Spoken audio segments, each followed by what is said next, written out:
back to my channel. This is Tita Lavinia of Titas of Pageantry, and for this episode, I'm gonna give you a recap of day 7 of the 69th edition of Miss Universe, and I will also be discussing my opinions on the recently concluded Telemundo interviews. So please make sure you stick around, please subscribe to the channel, as well as hit that bell notification button for your weekly pageant fix. Guys, welcome back to this short recap of day 7. So yeah, we are almost on day 8. I am hustling to get this one done for you because day 7 wasn't really very busy. But let me just flex this one a little bit before I continue.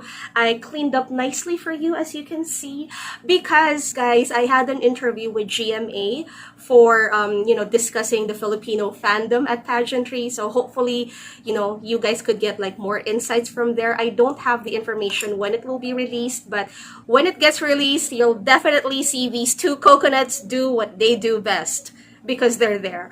But I'm gonna let you know, guys, once it's out. But first of all, thank you so much. I mean, everything is coming together. I had that interview. That's pretty rare. But then I celebrated 30,000 subscribers at this YouTube channel. Maraming salamat po sa inyong lahat. Maraming salamat dun sa mga regular na patron ko dito. Thank you. Alam niyo kung sino kayo. And of course, to the international pageant viewers who sometimes visit the vlog, thank you so much, guys. I really appreciate this. And I feel like this is something that I want to share with you because you know how I started this channel. You know how I left my previous channel at the height of its popularity. So for me to break even today at around the same time that I left with the same amount of followers or subscribers, it is really a feat. So again, I am so grateful. Also on Titas of Pageantry, we celebrated a milestone as well. So when I turned 30,000 at this channel, we now have 80,000 followers on Titas of Pageantry. So we are so happy about that. The numbers were organic. We didn't touch anything. We kept the page as it is from 2016. So for those of you who have continuously supported us and have given us some degree of importance, maraming salamat. So let's now move on to the recap of day 7. Now, day 7 wasn't really as busy. It wasn't as frantic as day 4. For day 7, Rabiya only had 2 events, or at least 2 wardrobe changes. So one of the first sightings that we had of Rabiya was of her in that very modern, very chic denim suit. Now, this denim suit featured a patchwork detail. It had an open back. Personally, this isn't my cup of tea, but I definitely understand the youthful vibe and the youthful exuberance of this ensemble. Now, I feel like they're going towards a styling that's on the K-pop side. I was having a conversation with Tita B earlier, and I remember telling her, or she telling me, that it was very reminiscent of how Jennie would style herself or fix herself from Blackpink. So I don't know if you agree with me on that, but this was the vibe that Rabiya showed early at day 7. Now, she had a number of engagements, like sponsored engagements. I know that she was involved in a number of interviews as well, like pocket interviews. So we saw a lot of Rabiya. She had some interaction with MJ Lastimosa. She also had interaction with some of the girls, and it was really nice that for the first time we got to see her in a group with Australia's Maria Thattil and India's Adeline Castellino. Now, I don't really have to expound on that, but the simplest explanation is that all 3 girls have Indian roots. So it was nice to see them together finally. And then later in the day, they had an event with Demi Thibault, who talked to them in a group. So they were able to meet Demi, and I suppose a lot of them were inspired by Demi, but at this time the girls changed into something more glamorous, because right after that talk they would go straight to the restaurant to have their usual dinner. So the next time that we saw Rabiya was of her in the fabulous Pia Blue Gown. So the gown itself was embellished, it had a cape detail, it was asymmetrical, it was sparkly, her hair was the same as my hair. And it was really nice to see Rabiya mingling with a lot of the Asian girls as well. So we saw her at the restaurant. She was with the likes of Miss Indonesia. She was with the likes of Miss Singapore. I'm gonna play the video for you so that you get a feel of how fun that dinner was for day 7. Today, what really kept people talking was the release of the Telemundo interviews. Now, on day 6, when I mentioned this to you, only 3 were interviewed by Telemundo, Miss Colombia and then Miss Thailand's Amanda Obdom. But later on, Telemundo as well as Miss Universe on their press website released the videos of not just the 3 girls, but they included the interviews with Miss Indonesia's Ayu Maulida, Miss Thailand's Amanda Obdom, Venezuela's Maria Angel Villasmil, Chile's Daniela Nicolas, Colombia's Laura Olascuaga, USA's Asia branch, as well as India's Adeline Castellino. Now, I'm not going to be giving you footages of all of these ladies, but I will focus on Rabiya for now. So please watch this video. In some countries, sport is like the national pastime. That's But in true. the Philippines, some might say that pageantry is the pastime. That's true. You know what? In the Philippines, we have pageants all over the places. Yes, we have pageants in the barangay, in school, national, local. That's why we really love Miss Universe. It's like it's giving pride and putting the Philippines back on the pedestal. That's why there's an added pressure as a candidate coming from a pageant-loving country. But it's a good pressure. I always look up to our former Miss Universe Philippines. They really did well in the competition. And now this is my time to show who I am, to offer what Rabiya can show to the rest of the universe. So I'm very happy, and at the same time, I'm excited to make all my kababayans proud. And hopefully I do.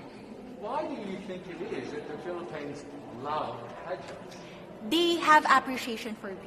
We do love pageant because we used to think that we wanted to be included in the world, I have to be honest, in the Philippines, my skin color used to be not the standard of beauty. I was obsessed whitening my skin because these are the kinds of beauty queen we see on the mainstream. But things were different now. That's why I'm very proud to be a morena. In the Philippines, we call it morena. It's brown skin girl. And to be able to represent, my color, my identity as a true Filipina. Tell me about your journey to being crowned Miss Philippines. In a world in a country, I should say, that loves pageants. That must have been a very intense process. Tell me about, your journey to being Miss Philippines. Well, my journey was crazy. You know what? I started to be a dark horse. Nobody noticed me. Nobody knows I was in the competition up until the preliminary and the coronation night. And when I won, I received different comments. Of course, there were people who didn't expect me to do well, who think that I cheated. That's why I need to redeem myself in Miss Universe. I really need to do well in this competition. And the thing is, I love pressure. I love criticism. I get better every day with that. You tell me I cannot do that, I turn to you and I'm going to say that, no, I can do it for myself. Good for you. So how does it feel then to be on the global stage? How do you feel to be here in this moment, right now? It's crazy, but I'm overwhelmed with the support, not just from the Filipino community, but also from Thailand, Latin countries who do appreciate me as a candidate, as a person. It motivates me that I am beautiful, I can offer so much in this world, and when somebody believes in you, it gives you that extra energy to really do well and perform well. Do you have a sense with the girls, all of the girls competing, you're competing, but is there a sense of camaraderie with all of the girls? Is there a real spirit to, sort of motivate each other to do better? You know what? I have a different idea about Miss Universe. I thought it's going to be very competitive, in a healthy way, well, of course. But now I can see every girl helping each other, from fixing those hairs, from trying to zip up those outfits. It speaks of the closeness and the kind of camaraderie that we want to have The goal of Miss Universe is not just to crown one girl, but also to build a genuine and long-lasting friendships among us. Would you say within the Miss Universe world, the contestants, is there a sisterhood? Are you sisters? There is sisterhood. I can say I was able to talk to different representatives from different backgrounds, different cultures. And despite our differences, there's so much to be highlighted in what binds us together. And that is because we want to empower women. We want to have our advocacies. We want to speak for the things that we love. And that's a celebration of women and the beauty that we have. So coming out of this week, obviously you would love to be crowned Miss Universe. Of course. And that would be wonderful, of course, for any of you. But what else will you take out of this week? What do you think you'll feel at the end of this week, regardless of the result? How will you be a different person? It's the growth and the development that I was able to have during preparing for this journey. I will be honest, there was a moment that I lost my identity because I was put under pressure. I was in that position in which I feel like I'm not good enough. I'm not a good representative of my country, but I was able to bounce back stronger. And if I was able to do that for Miss Universe, I will be able to do that in life. That is my greatest takeaway from Miss Universe. Okay, so Philippines have a huge amount of fans. Yes. I want you to give us a little bit of a message to the fans here and at home. But send a message. What would you say to all the fans in the Philippines? To all my fans from the Philippines and from all over the world, maraming salamat po. Thank you so much for loving me and for believing in me. It means a lot to somebody who is so naive in this industry, who has no idea how to become a beauty queen on the first day of my journey. But because of your love and support, I was able to be the woman that I am today. And regardless of the result, I may or I may not win the crown, but one thing is for sure, I'm gonna make you all proud. If that video doesn't make you proud, I don't know what will. I mean, Rabiya in that performance was just really effervescent. She was a natural. It's really easy to endear herself to her crowd because she has that quality. She has a quality that's very genuine. She's very engaging.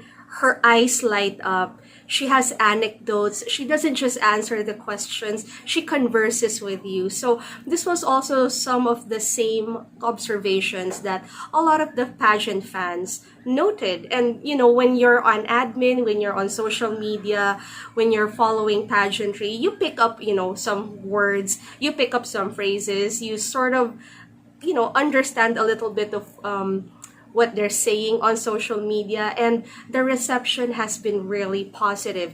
It really set Rabiya apart, and whatever reservations you have with Rabiya, if you're not Filipino, now was the perfect time to really recalibrate and really rethink your opinions of her, because she really proved herself of the hype.